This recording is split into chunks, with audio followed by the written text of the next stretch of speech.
আজকে দুপুরবেলা একজন আমাকে বলতেছে যে মুসা ভাই, টাকা পয়সা ছাড়া দুনিয়াতে সুখ শান্তি নাই।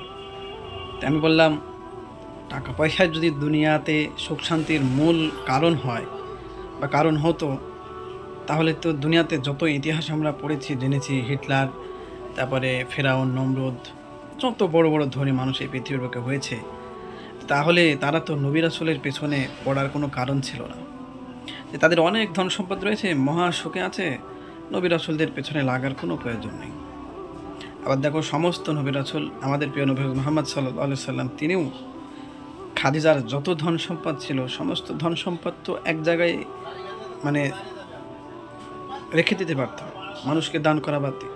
কিন্তু খাদিজার সমস্ত ধন সম্পদ কিন্তু রাসূল দান করে দিয়েছে। আবার ইব্রাহিম আদম বালকি বাদশার ঘটনা তো আমরা সকলে জানি। তিনিও দেখেন, বাদশাহিত্ব ছেড়ে দেওয়ার পরেই কিন্তু আসল শান্তি খুঁজে পেয়েছে। আমরা যারা অনেকেই মনে করি যে টাকা পয়সার ভিতরেই সুখ শান্তি রাখা আছে, তারা সম্পূর্ণই একটা ভুল ধারণার ভিতরে আমরা বসবাস করতেছি। টাকা পয়সা জীবনের কিছু সুবিধা এনে দেয়। যেমন আপনি কোনো জায়গায় যাইবেন, রওনা দিচ্ছেন, আগে যেমন হেঁটে যাওয়া লাগতো, এখন আপনার কাছে টাকা থাকলে আপনি ভাড়া দিয়ে সেই জায়গায় যেতে পারবেন, এটা সুবিধা। আপনি সুন্দর একটা বাড়ি করে থাকতে পারবেন, সুন্দর ফ্যান আছে, কারেন্ট আছে। কিন্তু বর্তমানে আমরা সেই সমস্ত টাকাও কিন্তু সুদের উপর নিচ্ছি, হারাম পথে। দেখেন, হারাম টাকার আপনি বাড়ি তৈরি করলেন, হারাম টাকার আপনি বিছানা তৈরি করলেন, হারাম টাকার আপনি ফ্যান তৈরি করলেন, ফ্যান কিনে আনলেন। হারাম জিনিসের উপর আপনি থাকবেন পরিপূর্ণভাবে, আপনি কিভাবে সুখ খুঁজে পাবেন? আপনার সংসারে, আপনার পরিবারে আপনি কোনো সময় যদি হারাম সম্পদ কামাই করেই দুনিয়াতে সুখ শান্তিতে থাকা যেত, তাহলে হালাল পথে কোনো মানুষ কোনো সময় যেত না। প্রত্যেকটা মানুষই মনের গভীর থেকে গভীর অন্তরস্থলে জানে, যে ব্যক্তি হারাম কামাই করতেছে তার জিন্দিগির অবস্থা, তার পারিবারিক অবস্থা, তার জীবনের অবস্থা কেমন দুর্দশা হয়ে আছে। কারণ যে ব্যক্তি হারাম উপার্জন করে, আল্লাহ তাআলা তার উপর অসন্তুষ্ট থাকে, তার জীবনে ধ্বংস নেমে আসে। রাসূল এরকমভাবে 8টি কারণ বলেছে।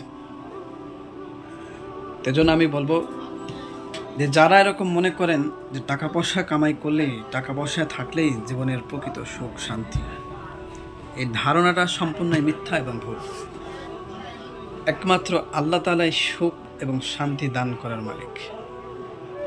তেনার রহমতের চাদরের ভিতরে যে সমস্ত মানুষ প্রবেশ করবে, তারাই কেবল শান্তি খুঁজে পাবে।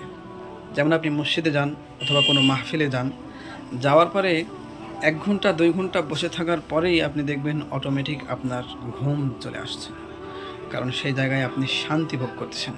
অনেক মানুষ রাত্রিবেলা ঘুমাতে পারে না, বিছানায় শুয়ে আছে, নরম বিছানায়, লাখ টাকা দামে লেছি লাগিয়ে ঘুমাতে পারছে না, ঘুম ধরছে না।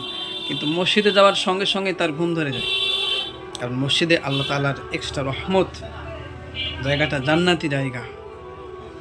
তো শান্তির একমাত্র রহস্যই হলো আল্লাহ তাআলার হাতে। টাকা পয়সা কোনো সময় জীবনের সুখ এনে দিতে পারে না।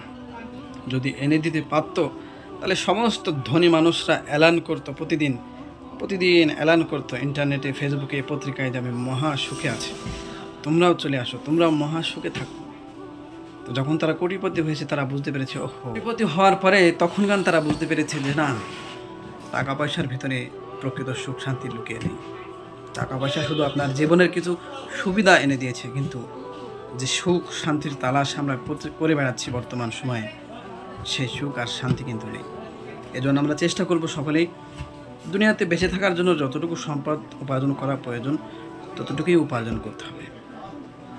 এবং আল্লাহ তাআলা আপনার রিজিকে যতটুকু লিখে রেখেছে, এর চেয়ে বেশি আপনি এক চুলও পাবেন না। যতটুকু আল্লাহ তাআলা আপনার জন্য নির্ধারণ করেছে, এর বেশি একটু পাবেন না। আপনি সেই টাকা এখন হারামভাবে নেবেন কি হালালভাবে নেবেন, সেটা আপনার বিষয়।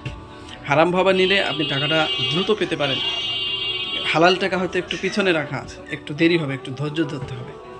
কিন্তু যে সম্পদ আপনার জন্য নির্ধারণ আছে, সেই সম্পদই আপনি পাবেন, এর বেশি কিন্তু পাবেন না।